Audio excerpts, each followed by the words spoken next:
Today is March 9, 2023. There are two Filipino crew for vessel New Cano.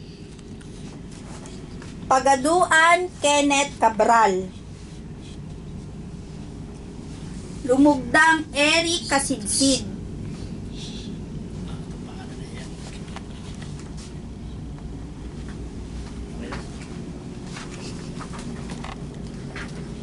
Tayang pagdating sa bawat isa at sa pagiging bahagi ng industriya ng pangingisda sa Taiwan. Sakop ng trabaho ng barkong pangingisda ang tatlong malaking karagatan. Marami paghamon sa trabahong pangingisda. Upang matiyak ang iyong kaligtasan at kabutihan sa trabaho, alamin ang iyong karapatan.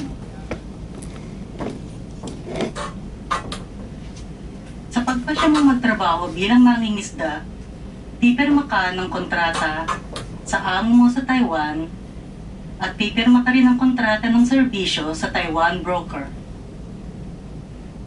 Kasama rito ang mga sumusunod: panahon ng kontrata, trabahong gagawin, sahod, insurance, gastos sa transportasyon, oras ng pahinga, proteksyon ng manggagawa, sakit at aksidente, serbisyo ng broker, utang, obligasyon, paglabag sa kontrata, paglutas ng problema at iba pa. Ang sumusunod ay ang paliwanag ng bawat isa. 1. Panahon ng kontrata. Kapag ikaw ay pipirma, basahin mabuti ang kontrata. Dapat malinaw na nakasulat ang taon, buwan at petsa. Kapag lumagpas dito ang panahon ng operasyon ng barko, automatic na pahabain ang panahon ng kontrata hanggang matapos ang paglaot ng barko. Sa pagtapos ng iyong kontrata, kung pumayag ka at ang amo mong ituloy ito, kailangan pumirma ng bagong kontrata ang dalawang panig. 2. Trabahong gagawin. Garantihan ng kontrata ang sakop ng iyong trabaho at kung aling barko ka magtatrabaho. Kapag hindi ka pumayag o hindi pa naayos ang transfer ayon sa patakaran, walang makakapagpilit sa iyong lumipat ng trabaho sa ibang barko. 3. Sahod. Bukod sa pagbibigay ng amo ng pagkain sa barko, dapat ibigay ang buong sweldo sa paraang napagkasunduan. Maaaring hilingin sa amo na ibigay ang iyong sahod in cash o irimit ang iyong sahod sa itinalagang account. Ang iyong buwan ng sahod ay ibibigay na iyong amo na hindi bababa ng $550. Sa tuwing tatanggap ng sahod o karagdagang bonus, tandaang pirmahan at lagyan ng stamp mark ang resibo upang mapangalagaan ang iyong karapatan. 4. Insurance. Dapat kang bigyan ng iyong amo ng insurance sa aksidente, pagkakasakit at pagkamatay. Ang aktual na bayad para sa medical na pagpapagamot ay hindi bababa ng $300,000 NT. Ang insurance para sa pagkamatay ng manggagawa ay hindi bababa ng 1.5 million NT. 5. Gastos sa transportasyon. Mula sa iyong bansa patungo sa barkong pangingisda, ang pamasahe ay sasagutin ng may-ari ng barko. Ngunit dahil sa iyong sariling kadahilanan, hindi ka nakarating sa unang paglaot, ikaw ang magbabayad ng pamasahe pag-alis papunta sa barkong pangingisda. Kapag natapos ang iyong kontrata, ang among sasagot ng plane ticket pauwi sa iyong bansa. Ngunit kapag ikaw ay lumabag sa batas at napauwi, o napaaga ang pagtapos mo ng kontrata, sa sariling kadahilanan, ikaw ang magbabayad ng iyong plane ticket pauwi. 6. Oras ng pahinga. Ayon sa patakaran, hindi dapat bababa sa 10 oras ang pahinga sa isang araw. Dapat tuloy-tuloy na 6 na oras ang pahinga. Sa 7 araw, dapat ay hindi bababa sa 77 oras ang total na pahinga. Ngunit dahil kakaiba ang trabaho ng pangingisda, maaaring dahil sa pangangailangan ng barko, tauhan, o ang kailangan seguridad ng huling isda, kung kakayanin ng iyong katawan matapos mapagkasunduan ng amo o kapitan, maaaring habaan ang oras ng trabaho at palitan ng ibang araw ang pahinga. 7. Proteksyon ng manggagawa. Upang mapangalagaan ng iyong kaligtasan habang nagtatrabaho sa deck ng barko, laging isuot ang life jacket. Dapat tiyakin ng amo na may sapat na kagamitang pangligtas sa barko, tulad ng lifeboats, life jackets, salbabida at iba pa. Upang magawa mo ng maayos ang iyong trabaho, ang iyong amo ay magbibigay ng kagamitang kakailanganin mo tulad ng bota, guantes, damit panlamig at iba pa. 8. Sakit at aksidente. Kapag ikaw ay nasugatan o nagkasakit dahil sa trabaho, ang iyong amo ang magdadala sa iyo sa pinakamalapit na pagamutan at ang iyong amo rin ang magbabayad ng gasto sa pagpapagamot. Kung sakaling hindi ka mapagaling o ikaw ay mamatay, ikaw at ang iyong pag-aari ay ibibigay sa taong itinalaga mo. Ang iyong amo ang sasagot ng tiket sa pagpapawi sa iyo. Makikipag-ugnayan ng broker sa pamilya mo, aayusin ang iyong dokumento at ang babayaran ng insurance. Ngunit kung hindi dahil sa trabaho ang iyong sugat o sakit at di makakapagtrabaho sa madaling panahon, maaaring walang bayaran ng amo at mapapaagang makansela ang iyong kontrata.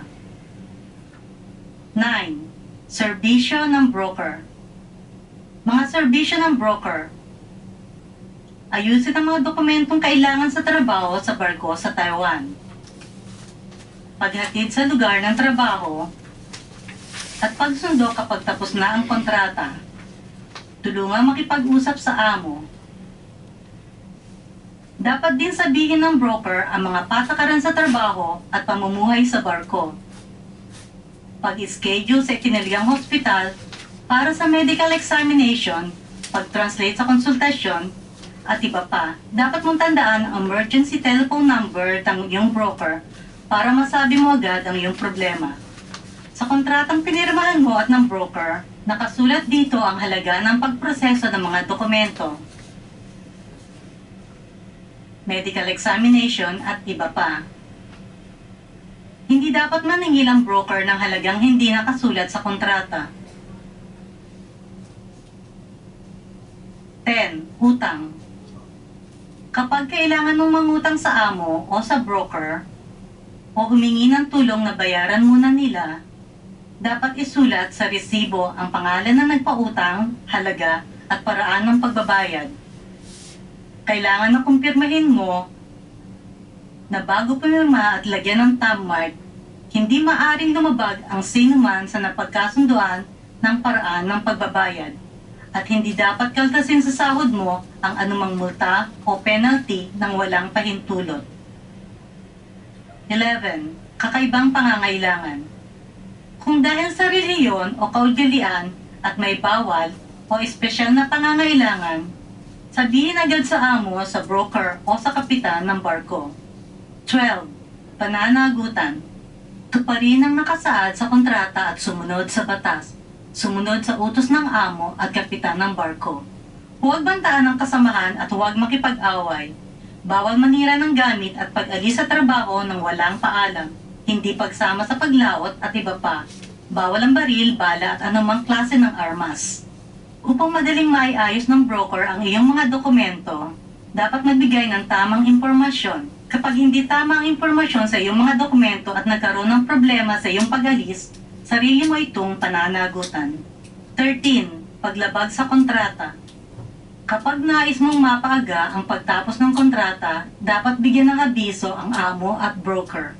Sa maaga mong pagtapos ng kontrata o paglabag sa pananagutan at nagdulot ng pinsala sa amo at broker, dapat mong sagutin ang kompensasyon. Maliban kung ang dahilan ay hindi mo kontrolado. Ganon din, kung pinaaga ng amo o broker ang pagtapos ng kontrata at nagdulot ng pinsala sa iyo, kailangan nilang sagutin ang kompensasyon. 14. Kontrata. Dapat magbigay ang amo at broker ng sapat na oras upang basahin mo ang nilalaman ng kontrata. Matapos mong maunawaan ang iyong karapatan at pananagutan, pipirma ng kontrata ang amo sa Taiwan at isang kontrata sa serbisyo ng broker sa Taiwan. At tandaan, dapat ay may kopya ka ng mga pirmadong kontrata. Nais namin na magkaroon ka ng ligtas at maayos na trabaho. Kapag nagkaroon ng paglabag sa karapatan sa trabaho, hindi pagkakaintindihan o pagmamatrato sa trabaho, huwag patagalin at i-report agad. Kapag nasa Taiwan, tumawag sa 1955. Ito ay libreng serbisyo ng pagtatanong at pag-apila sa wikang Chino, English, Thai, Indonesia at Vietnam. Kapag nasa labas ng Taiwan, tumawag sa 886-8073-3141 o magreklamo sa TECO o sa observer o sa investigador. Maaari rin sa pagbalik ng barko sa Taiwan, magsabi sa bumibisitang opisyal. Nais ng Fisheries Department of Agriculture Committee of Executive Yuan ang masayang paglaot at payapang pag-uwi ng bawat isa nating kasamahan.